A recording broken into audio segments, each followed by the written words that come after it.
Ladies, gentlemen, and amalgamites, TFG here, where I talk endlessly about stuff you don't care about.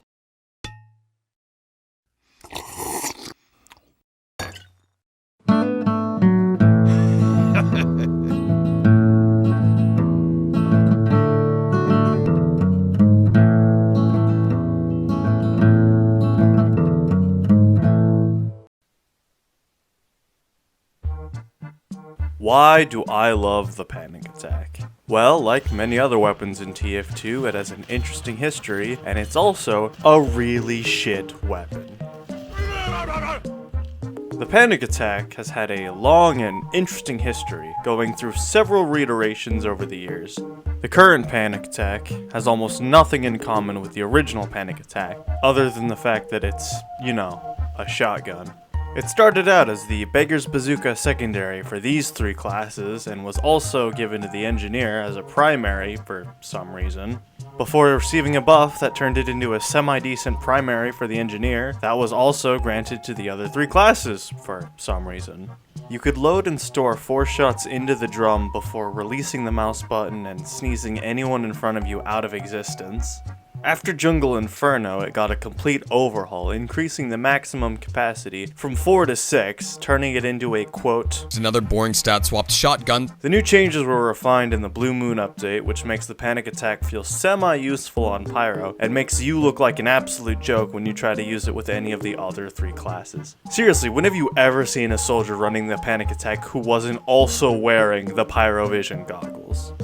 Exactly, and that's why we're moving on to my next point, which is, it's so bad, but it feels so good. There's a certain amount of satisfaction a person can get after overcoming a challenge against all odds. Imagine how great it must feel finally beating Getting Over It with Bennett Foddy, or better yet, imagine how great it would feel beating Bennett Foddy. I'm not saying you should. I'm just saying that a lot of people would derive a lot of satisfaction from doing one of those two things, depending on who you are.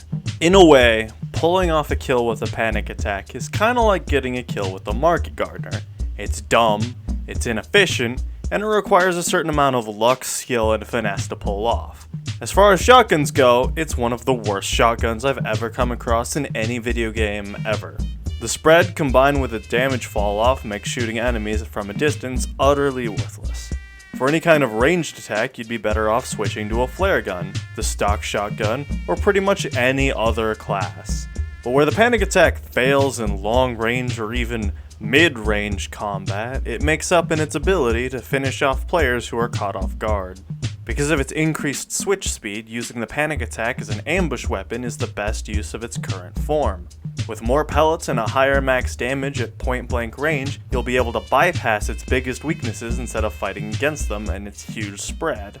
Hiding around a corner on defense and using it as a combo weapon is my favorite way to go, and at point-blank range with maximum ramp up, the panic attack will 2-shot 8 out of 9 classes. It'll 3-shot a heavy, assuming he doesn't have a medic shoved up his ass, and you survive long enough to pump out all 3 shots without missing a single pellet. It breaks the 100 damage threshold that the stock shotgun just fails to meet.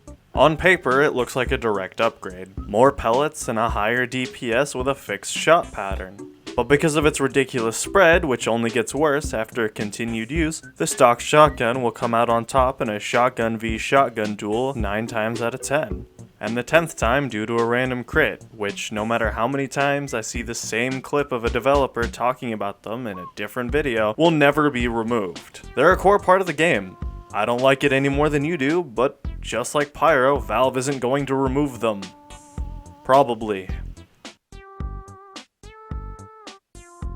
I know I just got done telling you that the panic attack is the worst option in terms of usefulness or mid-range combat.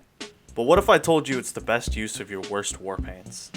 9 out of 10 people would agree that battle-scarred warpaints don't look as good as their factory new counterparts, and the 10th person is Minty Coffee. But the panic attack actually turns this completely upside down.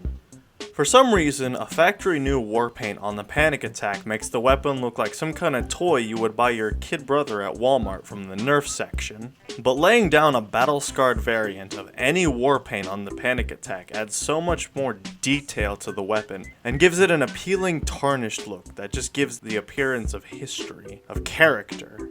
From the wear around the boreholes to the amount of blood splashed across the weapon, to the few minor scratches around the weapon, it truly is a sight to behold. I genuinely challenge all of you to go into your backpack, click on the War Paints tab, and look for the ugliest war paint you can find. Apply it to the Panic Attack, and move the quality slider all the way down to Battle Scarred. You will be amazed at the results. Shout out to Crimson TF2, non-pyro main and totally not a furry, who discovered that the inside of the barrel is actually a flat texture and was never fully modeled. By all accounts, the Panic Attack is a wonderfully bad weapon. It's utterly worthless outside of point blank range, but it excels at being an ambush weapon, and it's great use for all those garbage war paints collecting dust in your inventory. I know everyone says that they miss the old version of the Panic Attack, but how often did you ever really use the old one? Unless you're this idiot, I'm gonna guess not very often. I miss how the weapon used to be unique and arguably a direct upgrade to the stock shotgun for Engineer, but now it's a shotgun designed for Pyro, and I kinda like how useful it is in conjunction with the Neon Annihilator. Part of me believes that this won't be the Panic Attack's final form. With the heavy update coming out someday, maybe, the Panic Attack may turn over a new leaf.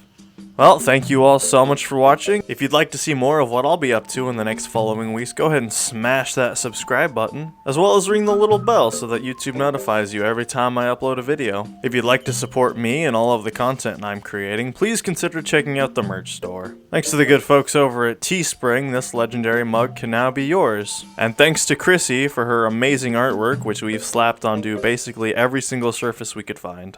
You ready to dance, partner?